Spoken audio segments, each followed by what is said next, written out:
everyone, it's Michelle from the Colorado Wolf and Wildlife Center, and this is this week's Wolf Talk. Today we're going to be talking about something really cool called diversionary feeding. We're going to do it kind of as a voiceover like we have a few different times before, so hopefully you'll enjoy. So a lot of you might be wondering exactly what is diversionary feeding. But simply put, diversionary feeding is the practice of giving wolves access to natural food, things like roadkill deer, in certain key areas at certain key times, like right now when they are denning to keep them away from livestock. Now, there are a couple of myths and big misunderstandings with this method, which is why I want to talk about it today. First and foremost, diversionary feeding does not make wolves dependent on people, nor does it habituate them to people. It doesn't even habituate them to being fed. It doesn't turn them into pets. There's really nothing wrong with it. What it does do is redirect a wolf's attention to an easier, more natural food source, so that way they're less likely to prey on cattle and sheep. Now, this isn't just some crazy idea. It's actually a method that's already been shown to be effective in other places. So, for example, in Mexico, when wolves had access to deer and some extra food, such as that diversionary feeding, they were actually far less likely to go after cattle. And in Scotland, a similar approach was used to help protect vulnerable bird nests from predators.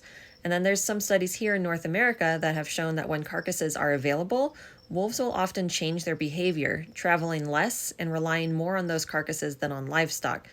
Now, as we have discussed many times before, the threat to livestock when it comes to wolves is very small, minuscule, in fact.